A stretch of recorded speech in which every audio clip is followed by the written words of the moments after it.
Hi, இன்றைக்கி வீடியோவில் இந்த கீரையை வச்சு கீரை சாறு இல்லைன்னா தேங்காய் பால் கீரை கூட சொல்லலாம். ஸோ கீரையை நல்லா வாஷ் பண்ணி இந்த மாதிரி குட்டி குட்டியாக கட் பண்ணிக்கலாம். கடாயில் எண்ணெய் சேர்த்துட்டு 2 வரமிளகாய் 2ஆக பிச்சு சேர்த்துருக்கேன். அது கூட 1/2 ஸ்பூன் சீரகம். இது கொஞ்சம் பொரிஞ்சதும் இது கூட 4-5 பூண்டு பற்களை சேர்த்துக்கிறேன். இது லைட்டாக வதக்கிட்டு அது கூட ஒரு பெரிய வெங்காயத்தை நீல வாக்கில் கட் பண்ணி அதையே சேர்த்துக்கிறேன். வெங்காயம் ரொம்ப வதங்கணும்னு தேவையில்லை, லைட்டாக பிங்க் கலரில் வந்தாலே போதும். 1 to 2 minutes மட்டும் வதக்கினா போதும். இந்த வெங்காயத்தை வதக்கிட்டு 1/2 to 1 டம்ளர் தண்ணி சேர்த்துக்கலாம். தண்ணி ஒன்ஸ் கொதிச்சோன்னே நம்ம ஆல்ரெடி கட் பண்ணி வச்சுருந்த கீரையை சேர்த்துட்டு அது கூட உப்பையும் சேர்த்து கீரையை வேக வச்சுக்கலாம். இந்த கீரை வேகிறதுக்கு ஒரு 2 to 3 minutes தான் ஆகும். ஸோ இதுக்கு நடுவில் 6-7 தேங்காய் பீஸு மிக்சியில் சேர்த்து தண்ணி சேர்த்து தேங்காய் பால் வடிகட்டி வச்சுருக்கேன்.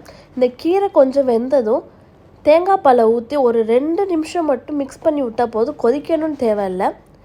ஸோ இதை ஆஃப் பண்ணிட்டிங்கன்னா உப்பு செக் பண்ணிக்கோங்க. அவ்வளோதான். இது செய்கிறது ரொம்ப சிம்பிள், பட் டேஸ்ட் செம்மையாக இருக்கும். இதுக்கு ஸ்பெஷலாக சைடிஷ் எதுவும் தேவையில்லை.